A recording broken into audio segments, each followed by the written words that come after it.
Hi, everybody. I'm Jim Rohn. What a pleasure it is for me to come and visit with you for just a few minutes here today.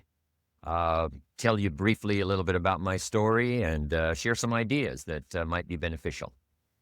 I've lectured in some high school classrooms in California and Arizona and some universities and colleges, Pepperdine University, San Diego State, Arizona State University. And so I've had a chance to talk to kids that are interested in themselves and interested in their future, interested in America, interested in what they can do with their lives, and listening to stories that might be beneficial. And I don't have a chance to, visit all of the schools and universities around the world. So this is a great chance for me by video to have a chance to tell you my story. Just briefly, let me tell you my story. I grew up in Idaho, farm country. My father still lives on the old homestead where I grew up, southwestern Idaho. He'll be 91 his next birthday, and I'm very proud of him. I went to high school. I graduated. I went to college 1 year. Halfway through my second year, I decided I was smart enough, so I quit. One of my major mistakes. I should have stayed in school. But I thought, heck, I'm smart enough to get a job. And back then I thought, that was it. If you're smart enough to get a job, what else would you need? Found out later, a big mistake. But anyway, I quit school at age 19, went to work. A little while later, persuaded a beautiful young lady to marry me with a lot of fancy promises. And fortunately for me, we got married. A little while later, I started my family. And I'm out there working hard, doing the best I thought I could. But year by year, I kept falling a little further behind, buying a little more than I could conveniently pay for on time. And the creditors are finally starting to call saying, hey, you told us the check was in the mail. I'm not feeling at all good about that. About age 25, I've got pennies in my pocket. I've got nothing in the bank and way behind on my big mouth promises to my family, and wondering what could I do to make my life better. I was willing to work hard. That was not my problem. But I just wasn't making the progress I wanted to make. And then good fortune came my way. Sometimes it's difficult to describe good fortune, why something remarkable happens to you at a particular time. One of my friends says, well, hey, things don't just happen. Things happen just. And maybe that's it. I don't know. But my good fortune was I had a chance to meet a very wealthy man. His name was Mr. Schoaf, Mr. Earl Schoaf. A friend of mine had gone to work for him, and he started telling me about this man. He said, you got to meet this man. He's rich, but he's easy to talk to, and he's got a remarkable philosophy of life. And he kept going on, and I thought, well, I've got to meet this man. So shortly after that, I had a chance to meet this Mr. Schoaf, and I was impressed. He was rich. He was easy to talk to. Within a few minutes, I was dazzled. And I said to myself, I would give anything if I could be like that, rich and easy to talk to. What would it take? And then I thought, if I could just get around somebody like him, and if he would teach me and coach me, I would do it all. And that was my good fortune. A few months later, this wealthy man, Mr. Schoaf, hired me and gave me a job. And I went to work for him, and I spent the next 5 years in his employ. And then, unfortunately, at age 49, he died. But I got to spend 5 years with this remarkable man, his last 5 years of his life, and the first 5 years of my new life. And my dream came true during that 5-year period. This man took the time to teach me and coach me. He taught me the books to read. He taught me the disciplines, and he taught me the skills. And he taught me the changes to make in my language and personality. And the things he shared with me during that 5 years changed my whole life, changed my income, changed my bank account, changed my future. I've never been the same. By the time I was 31 years old, I was a millionaire. So he taught me economics as well. So how lucky can you get to meet the right person at the right time who takes the time to share with you ideas that can change your life? A lot of rich people, right, don't take the time, but he did, and he also had the ability. Some people want to share their experiences, but they don't quite know how to say it, but he had it all, and he used language that I could understand, and those ideas greatly affected my life. I wish he was still alive today. If he was, I'd be calling him today one more time, thanking him for the time he spent with me sharing his life and his experiences that so dramatically affected my life. Then, how I really came to be invited to speak to you today. 30 plus years ago, I was living in Beverly Hills, California. And a friend of mine one day said, "Jim, you've got to come and tell your story to my service club." He belonged to the Rotary Club. And he said, "I know your story. Idaho farm boy makes it to Beverly Hills." But he said, "I know my club members would love to hear your story. Would you come and at our breakfast meeting and tell your story?" And I said, "Okay." So I arranged a little talk, went and shared my story that morning. And guess what? They liked it. And my phone rang. Another club called and said, "Would you come and tell us that story?" My phone rings. Another club calls, said, "We've heard about your story. We have a luncheon meeting. Would you come share your story?" First thing I know, I'm spending a little piece of my time giving these breakfast talks and luncheon talks. And then one day, a man who heard my talk about 3 times said, "Would you come and talk to my management and salespeople?" He said, "I've got this little company going. And he said, if you would spend some time talking with my management and salespeople, I'd be happy to pay you." And I thought, wow, wouldn't that be something? Tell my story and my experiences and get paid? He said, "I'd be happy to." Little did I know, that was the beginning of a whole new, brand new adventure for me in sharing my story in speeches and talks and seminars and lectures. And now this business, become one of my most flourishing enterprises, takes me around the world. I went to many countries just this year, had my largest audience early this year in Spain, 12,000 people, 10 different languages being translated at the same time, the whole audience with the earphones on. It's interesting when you lecture with multi-languages. You know, when you hit the punchline, you know, the Spanish laugh first, and then the French get it, and then finally the Italians get it. And last, the Germans finally get it. And then I say, "Hey, the Germans finally got it. I guess we can continue." You know, some languages take longer to translate than other languages. But what an exciting adventure for me. I was in Israel this year. I lectured in France, my first trip to Prague, Czechoslovakia, Lisbon, Portugal. Last year, I was in London lecturing. Happened to be there the same night Pavarotti was singing in London. So, big dilemma for the people in London. Shall we go see Jim Rohn or shall we go listen to Pavarotti? Well, I must admit he had more people than I did, like 150,000 more. He did a free concert in Hyde Park, and they expected 250,000, but only 150,000 showed up because it rained. And they all got soaked from Prince Charles on down, but they sat in the rain and listened to Pavarotti. I would have been happy that evening, right, to cancel my seminar and go sit in the rain and listen to Pavarotti. Anyway, he and I have agreed now not to appear in the same city on the same day anymore. Not really, but how exciting for me to be able to travel all around the world and share my story. And then especially to have this chance today to come and visit with you. And when I get a chance to speak at a high school class or a university class, I'm always excited about it. I'm limited in time, so I wanted to use this way to come and share my story with you and some ideas that might be helpful in your career for the future, in your now busy life as a student, and then wherever you find yourself in the years to come.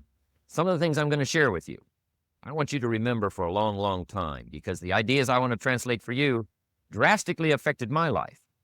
And if I can share now and affect your life, and you write me a letter or tell me in person someday, "Mr. Rohn, I listened to your video and I watched it carefully, and sure enough, some of the ideas that you shared greatly affected me, and here's what's happened to my bank account, here's what happened to me in school, here's what's happening to my future," that'll give me great, great satisfaction. So the man who shared with me ideas that changed my life, I want to share with you 3 of those basic subjects. When I met him, I was 25 years old. And when I first got acquainted with him, I used a lot of excuses as to why I wasn't doing well. And he said, well, tell me a little bit about your story. And I told him, I was behind on my bills, had pennies in my pocket, nothing in the bank, that I was embarrassed about being behind on my big mouth promises to my family. And then he gave me one little simple phrase that really forever changed my life. And here's what he said: Mr. Rohn, if you want the future to change for you, you've got to change. And he said, if you don't change, the next 6 years of your life is going to be just like the last 6. You'll still be behind on your bills. You'll still be behind on your promises. But then he gave it to me in the form of a promise. When I was 25 years old, I've remembered it all these years, and I've shared this promise now with probably over 3 million people in the last 30 plus years. And it's going to be valid for you, so listen carefully to this promise. My teacher said to me, young man, if you will change, everything will change for you. If you will get better, everything will get better for you. What a clear message that was for me. He said, if you'll change your philosophy, if you'll change your habits, if you'll refine your thinking, if you'll change and accept some new disciplines, if you'll turn the corner where you've been in the past, go for a new life for the future, he said, all kinds of remarkable things will happen for you if you will change. Before I met Mr. Schoaf, I used to cross my fingers and say, I sure hope things will change.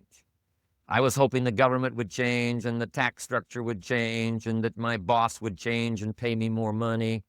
I was hoping that, economics would change and prices would come down. And I was hoping that circumstances would get better. And then I discovered from my teacher that those things are going to continue the same. In fact, all of those things that happen to us is kind of like the wind that blows. And the wind blows on us all. In fact, in America, especially, the last 6,500 years of recorded history, we've got probably the most favorable wind that's ever blown. Economics and circumstances, living in a free country, democracy and freedom, an excellent economy. Sure, we struggle at times, but compared to the rest of the world in the last 6,500 years, we've got the best wind ever. But if you just let the wind blow, I'm telling you, it won't take you where you want to go. All of us must use this wind to take us to the dreams we've got, to the equities we want, to the money we want, to the income we want, and to all the things we want our life to have. This is where we want to go, and we've got a good wind, but we must not leave our future just to the wind, just to the economy, just to the structure of the way things are happening today. Here's what we must learn to do, and that is set a good sail. And if you'll learn to set a good sail, and that's what my teacher taught me in those early days. He said, Mr. Rohn, the wind is going to blow however it's going to blow. Politics are going to be politics, and the economy is going to be the economy. And however it turns out, that's the way it's going to be. What you must learn to do is not to wish for a better wind. That's naive. The key is to wish for the wisdom and the skills and the learning so that you can set a better sail. And so that's what I did at age 25. I went to work not on the economy. I went to work not on the community. I didn't go to work to try to change the government. I didn't go to work to try to change my boss or the company. I didn't go to work to try to change circumstances. I went to work to try to change myself.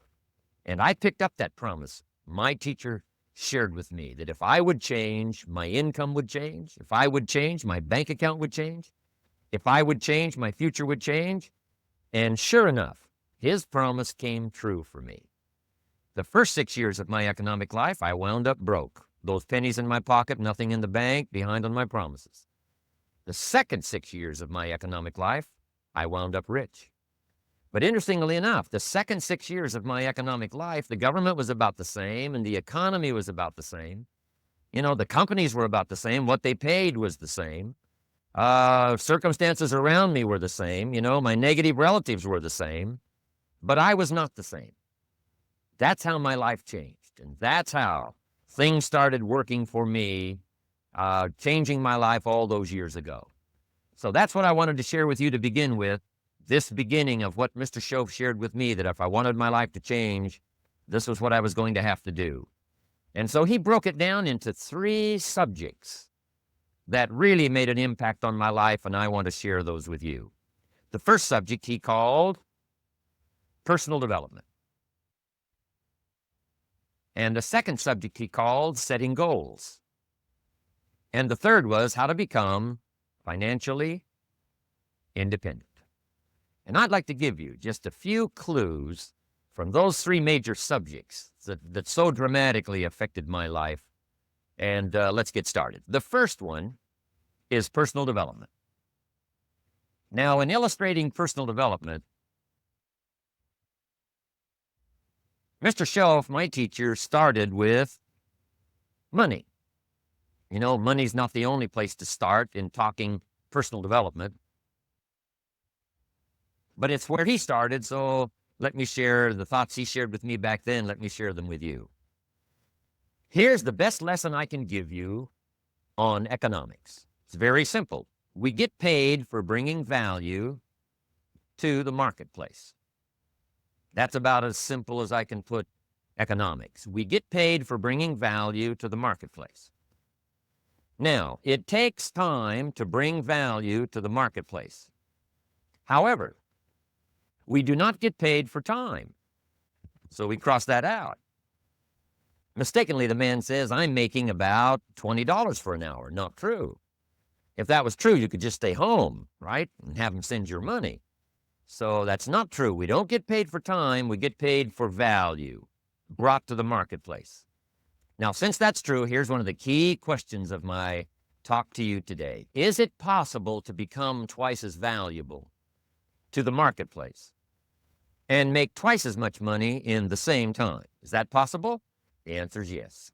Could you become 3 times as valuable as you might be right now to the marketplace and make 3 times as much money in the same time? And the answer is yes. 5 times, 10 times? Of course. America is unique. It's a ladder to climb. It starts down here, let's say, at $5 an hour, and it keeps going up. Top income last year, $80 million. The guy who runs Coca-Cola. Now, that's a heck of a ladder. That's why everybody wants to come here, right? The boat people are not headed for Vietnam. People haven't plotted and schemed for 50 years saying if I could just get to Poland, everything would be okay. Not true. Everybody wants to come to America. And the reason is because we've got the best wind ever blowing in our favor. We've got the best economic opportunity anybody's had in 6,500 years. And all you have to do is understand it and take advantage of it.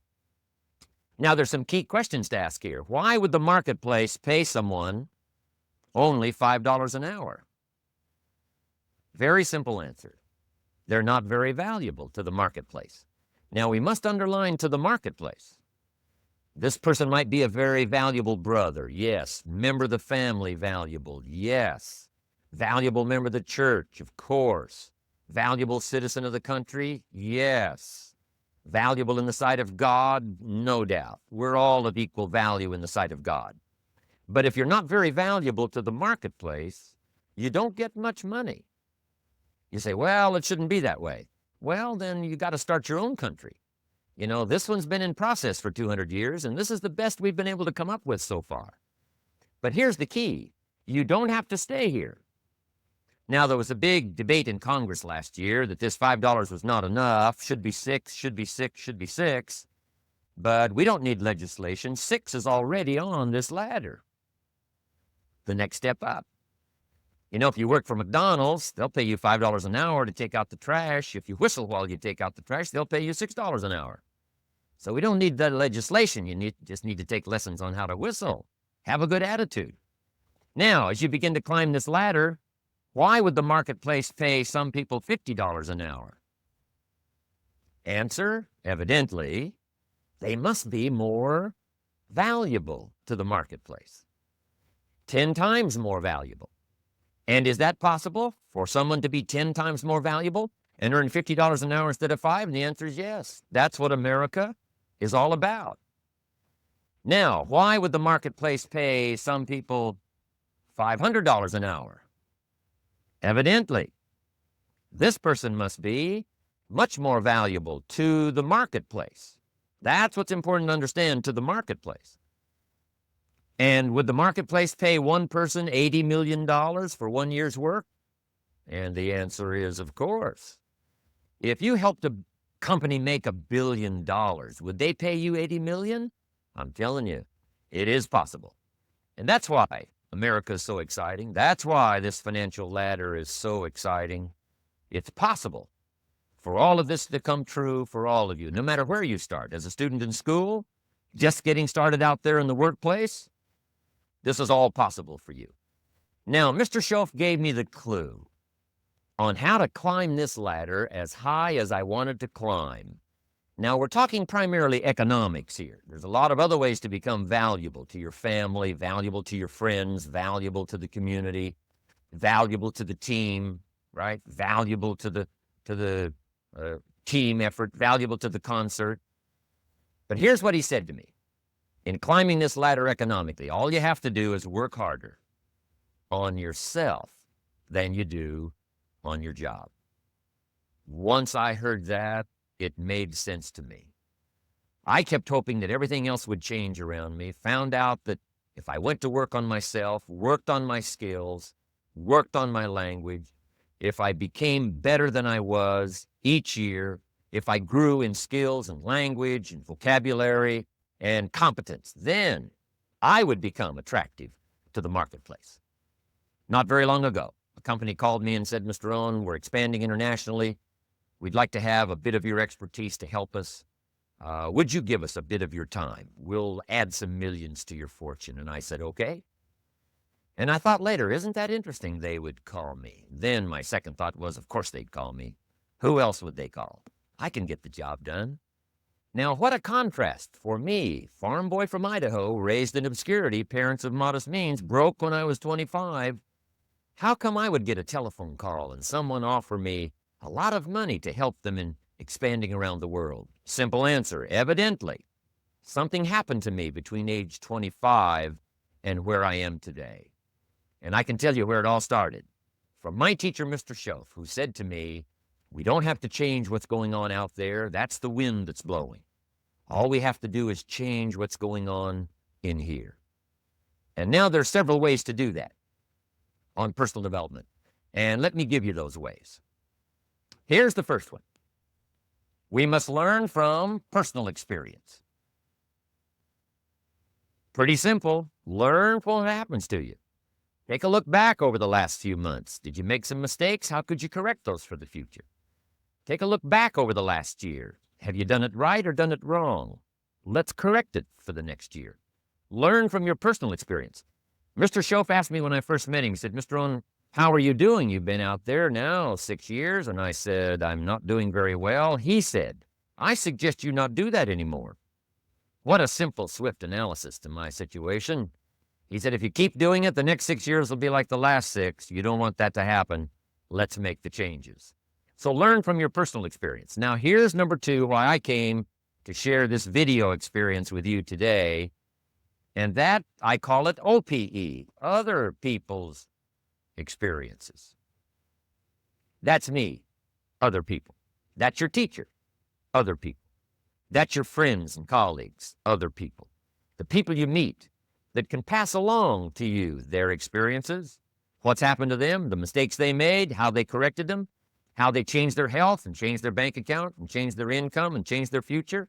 That's it, other people. Now, there's 2 kinds of people to learn from. One is failures. It's too bad failures don't give seminars, right? That would be valuable.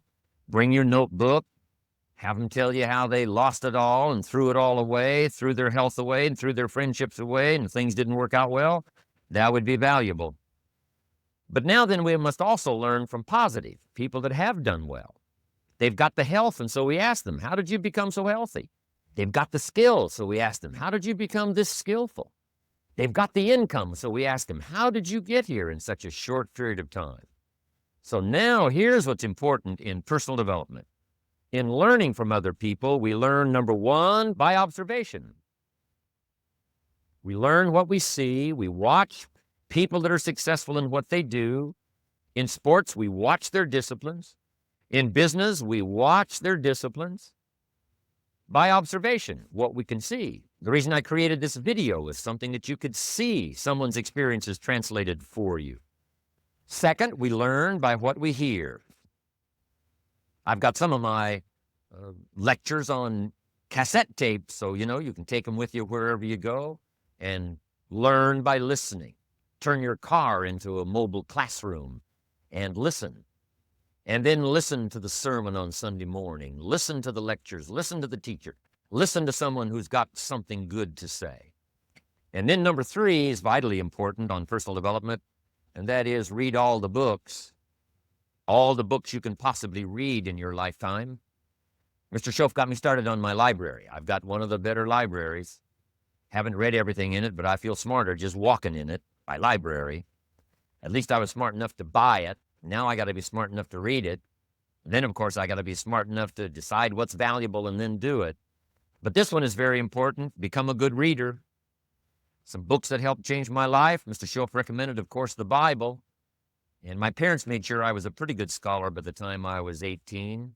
That's been so beneficial for me, drawing from those illustrations, reading about those stories, people who made it and people who didn't make it, and what the difference was. And then other books that helped to really change my life. One called Think and Grow Rich by Napoleon Hill.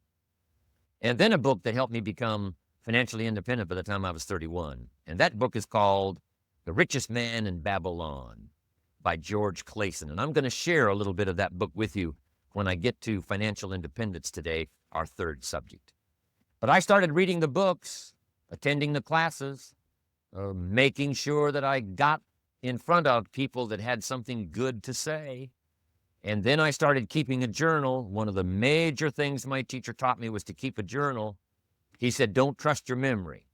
If you hear something good, just make a little note and write it down. Now, at first I took, notes on pieces of paper and torn off corners and backs of old envelopes.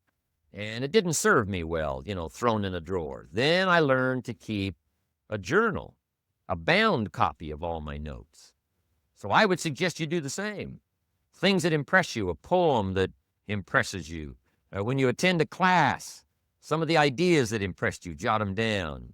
If you read something in a magazine, right? Some ideas, take those out, put them in your journal. Keep a good journal the rest of your life. This will serve you well. My journals make up a significant portion of my own library. And if you saw my library and saw my journals, I tell you what you'd have to say. This is the library, and these are the journals of a very serious student. No wonder Mr. Rohn is invited to lecture and speak on his experiences around the world. So I want the same thing to happen to you. Value captured that you can resort to later, go back over it and review it, and let it become valuable to you. So that's my first subject, personal development. Work harder on yourself than you do on your job. Develop the skills, learn the lessons, take the classes, absorb all that is being taught to you these days. And then later on, of course, you can sort it out, what's valuable for you and how to refine it for your business and for your life and for your future. But the main thing is to get it and start this process of personal change, personal development. And let me say it one more time. If you will change, everything will change for you. You'll never be the same. You'll keep growing. As you look back on a few months, look back on a few years, you won't believe the progress you can make economically, your relationship with your family, your friends, and whether you're in sports or economics or whatever. I'm telling you, that whole process of committing yourself for personal change, personal value, can really make your life unique and worthwhile. Now let's cover the second subject on setting goals. Mr. Schoaf gave me some tips on setting goals that changed my life forever. And I want to share those with you.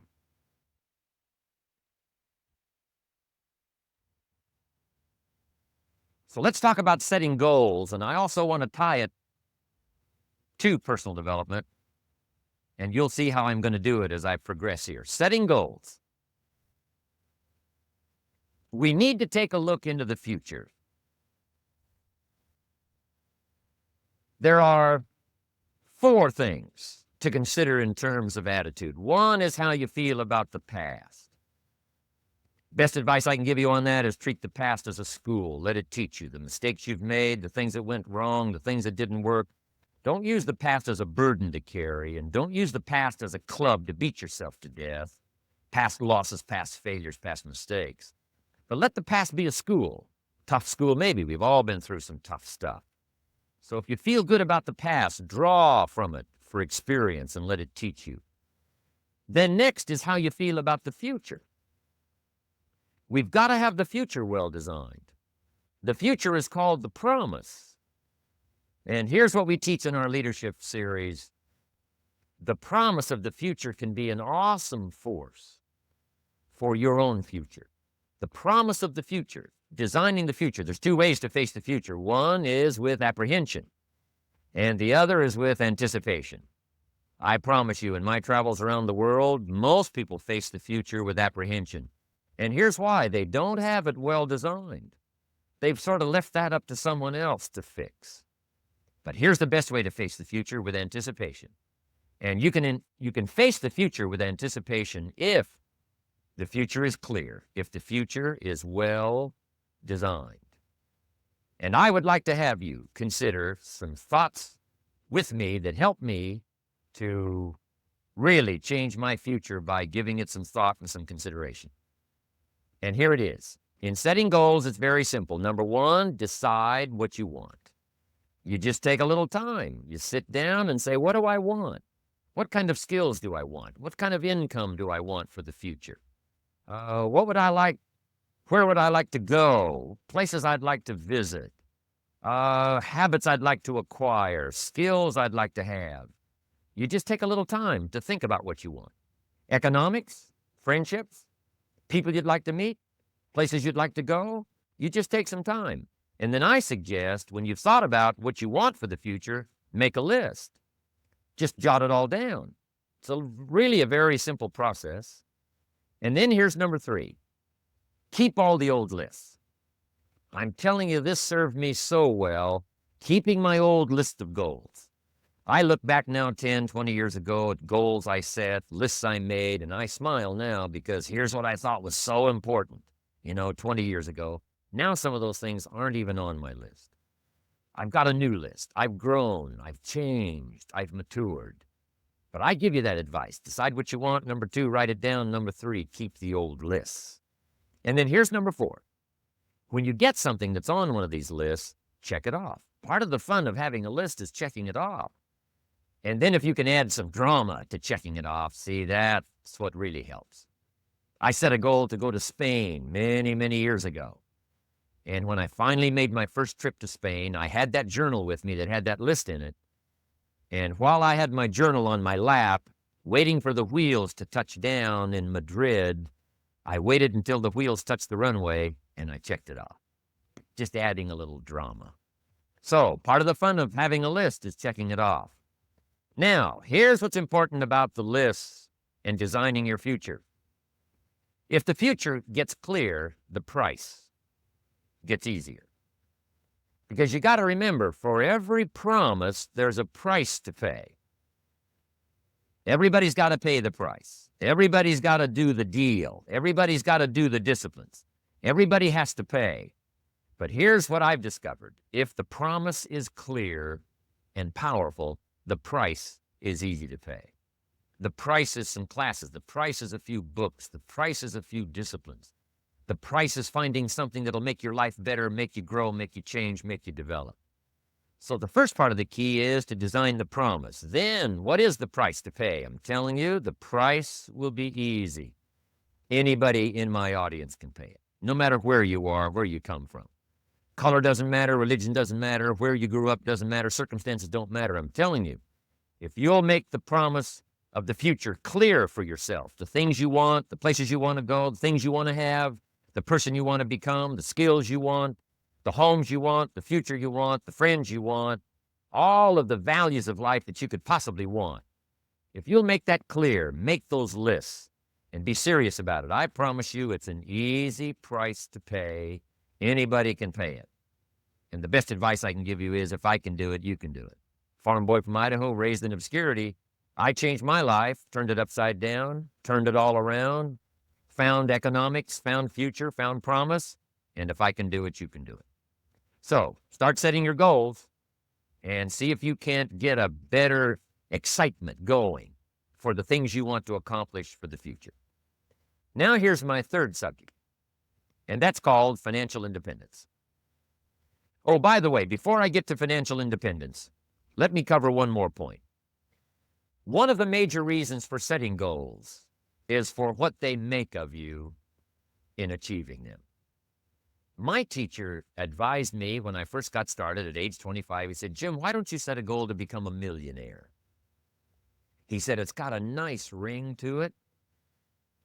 You know, enough zeros to impress your accountant. And he said, I'm here to help you. You're only 25 years old. You've been to 1 year of college. You've got a beautiful family, every reason to do it. Why don't you set a goal to become a millionaire?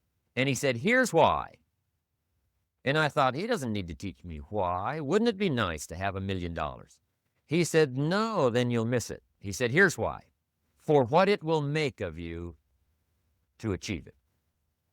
I'm telling you, that statement changed my life. Set the kind of goals that will make something of you to achieve them. He said, now, once you become a millionaire, what's important is not the money. I thought, that's kind of strange teaching. He said, honest, it isn't important. He said, you could just give the money away. Now, I did better than that. I lost it all. By the time I was 31, I was a millionaire. By the time I was 33, I was broke. And I'll tell you a little bit about that story later. But when I lost all my money, guess what? I found out Mr. Schoaf was right. What was valuable was not the money. What was valuable was what I became to earn the money. The skills I had, the knowledge I had about the marketplace, the values that I had going for me, they were more valuable than the money. And here's an important statement to remember. It's not what you get that makes you valuable. It's what you become. So part of the key here is to set the kind of goals that will make something of you. Don't set them too low so that you don't have to grow and you don't have to read and you don't have to try and you don't have to stretch. Don't set them too low.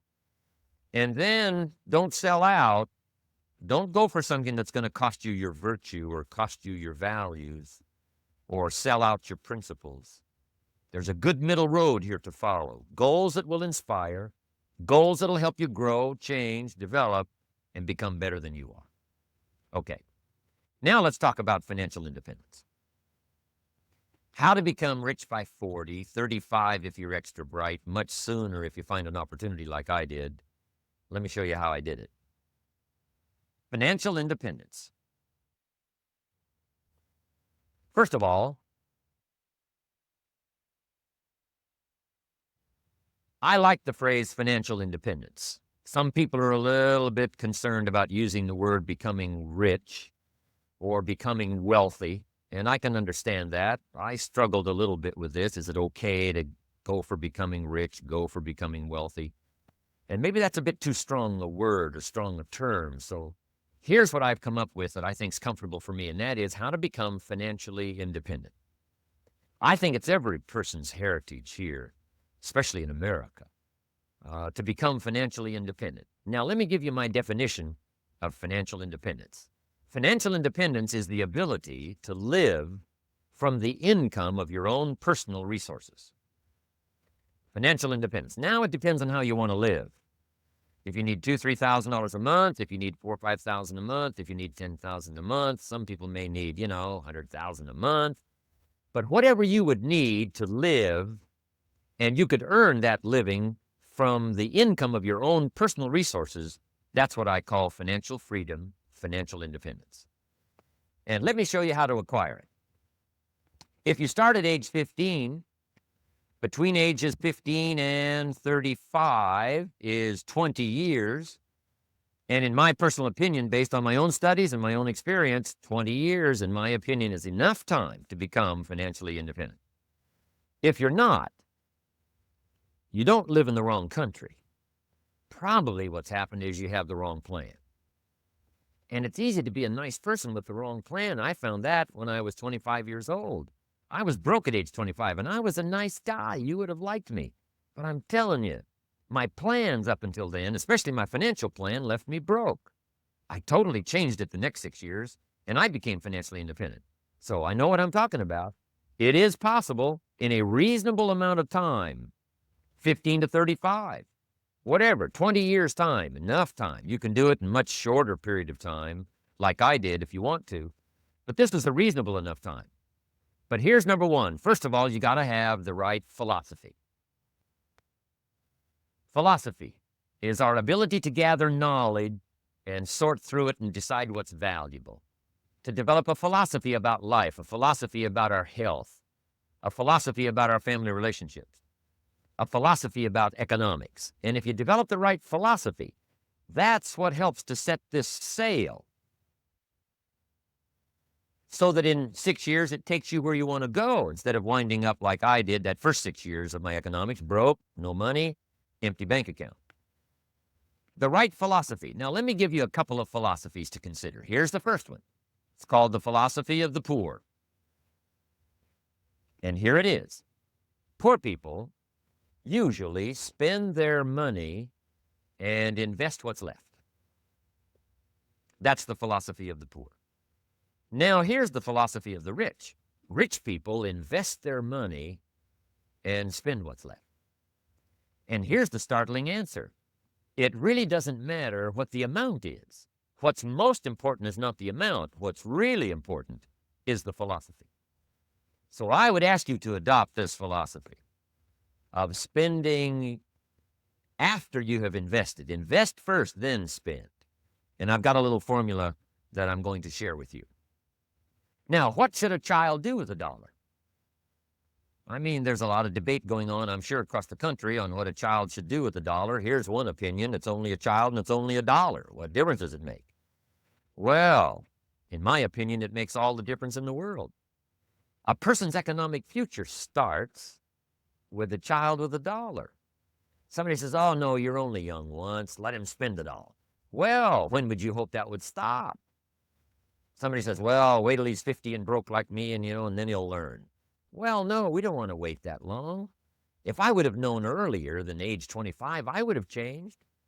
In high school, if they would have had classes called Wealth 1, Wealth 2, I'd have taken both classes. I would not have waited until age 25. So the earlier, the better. So what should a child do with $1? Here's the simple premise to begin with. Don't spend it all. And if a child wants to spend the whole dollar, you got to say, hey, don't spend it all. Don't spend it all. They'll say, why not? It's my dollar. I earned it. You say, I know you earned it, but don't spend it all. They'll still say, why not? Say, let me show you why not. So you put them in your car, take them to the other side of town, and show them where people live that spend the whole dollar. You just drive them around. Kids learn best by visual. Just drive around and say, would you like to live here? Kid says, no. Would you like to live like these people live? Kid says, no. Then you can't spend the whole dollar. So kids will get the message. So, take them to the other side of town, show them around, unless you already live there, and then just show them around. Anyway, don't spend the whole dollar. Now, let me give you my best view of what to do with $1. And I promise you, if you started at age 15, now if you're over 15, right, you've still got plenty of time. You still got 20 years. If you're 30, you still got 20 years. I mean, you still got plenty of time to start what I'm about to share with you. What to do with $1. Here's my first bit of advice. Never spend more than 70 cents. Never spend more than 70 cents. Now, you got to pick some number, and the number you pick is going to be determined by your philosophy. It's going to be determined by what you've been taught or your experience teaching yourself. When I first met my teacher, Mr. Show, I was at about 110% of each dollar. I'm down at Budget Finance, hawking my furniture and my car one more time. And then I learned a whole better formula for financial independence. Number one, don't spend more than 70 cents. Now, kids say to me, well, okay, what do I do with the other 30 cents? And here's what I teach them. 10 cents for charity. Charity or church, or helping people that can't help themselves. 10 cents to support worthy projects. Projects that you feel good about. 10 cents out of every dollar. It's called being generous with part of what you've taken out of society. Now, in my opinion, nothing teaches us character better than generosity. No class, no teacher, no book teaches character better than generosity. And the best time to start is when the amounts are small And I know if kids learn these lessons well, they'll give a dime out of a dollar, help people that can't help themselves, support worthy projects. Or if you belong to a church, they teach tithe, piece of. That's very important. Now, because when the amounts get larger, sometimes it's a little more difficult. You know, giving 100,000 out of a million, someone says, oh, if I had a million, I'd give 100,000. I'm not sure. That's a lot of money. So the time to start is when the amounts are small, 10 cents out of the dollar. Okay, next 10 cents, I call active capital. Active capital means do something to make a profit. Active capital. Set aside a portion of your income. Wages are okay, but I'm telling you, wages will make you a living. Profits will make you a fortune. So set aside part of your income as capital, called active capital. Any kind of project you can possibly think of, you can possibly come up with. I'm going to write a new book, I think, for kids. I think the title is going to be, Of Course, Kids Should Pay Taxes. It's kind of an interesting title. In California, kids do pay taxes. When a child walks into 7-Eleven, buys something that costs $1, the proprietor says, give me 7 more pennies. And the child says, hey, what's these 7 pennies for? And the proprietor says, that's the taxes. Kid says, well, hey, I'm only 8 years old. Proprietor says, congratulations, you're my youngest taxpayer. Give me the money. So in California, where I live, kids do pay taxes. Big question is, should they? And my book will answer that question. Of course, kids should pay taxes. Nothing is for free. If you want to ride your bicycle on the sidewalk instead of in the mud, you got to pay the 7 pennies. Nothing is free, so we all have to pay. So, 10 cents out of your living, out of the money you earn, set aside for capital. Capital to try your best to show a profit. And in my book, it's going to be all kinds of ways kids can make money, right? 2 bicycles, one to ride, one to rent. I mean, you know, it doesn't take long to figure out some enterprise that'll start making a profit. Then you must jot this down if you're taking notes. Profits are better than wages. One, you can't usually start wages until you're about 16, 15, 16, but you can make a profit long before you're eligible to start earning wages. And then there's no limit to profits, and they can double and triple and quadruple. You know, there's no limit. It's incredible how fast profits can grow. So profits are better than wages. Wages make you a living. Profits make you a fortune. Now, the third 10 cents is vitally important. I call it passive capital. Capital you let somebody else use. A financial institution, stocks and bonds, mutual funds, whatever. Let someone else use it. You furnish the money. They use it to make a profit, but they pay you for the use of it, called interest. And here's one of the things that'll make you financially independent fairly quickly, and that's called compound interest. And this is how you get it. Letting someone else use a portion of your money, your substance. They show the profit. They pay you interest. And this passive capital, I'm telling you, over a sustained period of time, if you'll develop this little 10, 10, 10, and 70, especially starting at age 15, I'm telling you, by the time you're 35, you will be financially independent. You'll have the ability to live from the income of your own resources. And then one more point on passive capital. There's a Bible philosophy. I'm an amateur on the Bible. But there's a Bible philosophy that teaches the borrower is servant to the lender. And if you want to be in a powerful position as you grow older, finally when you become mature, maybe have your own business, things have worked out for you for the future, the position you always want to be in is the power position, and that's called the lender. The lender is the power position.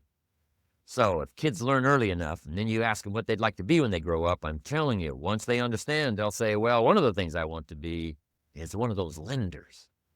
That's the power position, not the spender.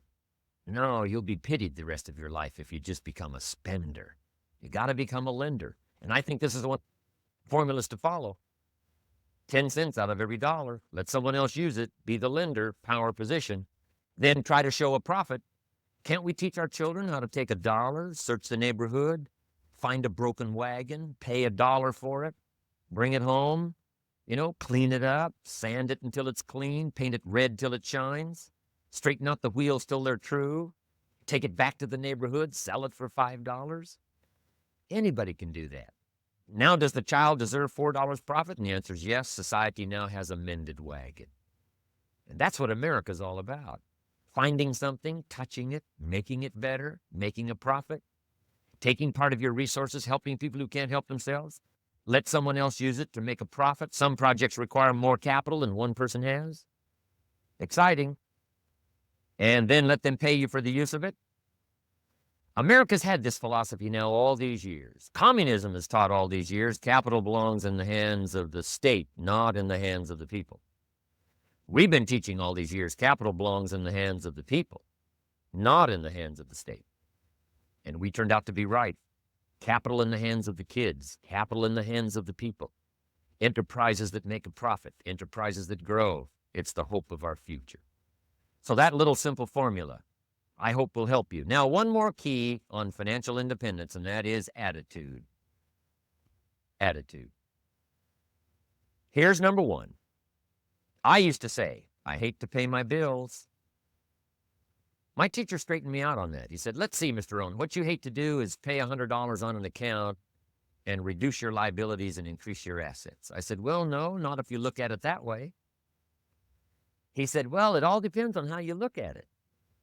So wouldn't you love to pay your bills, reduce your liabilities, increase your assets? You got to have that kind of attitude. I found out the same attitude about taxes. I used to say, I hate to pay my taxes. And Mr. Shove said, well, that's one way to live. But don't you understand? Taxes is how we care and feed the goose that lays the golden eggs. Wouldn't you want to do your share? Someone says, yes, but the goose eats too much. Probably true.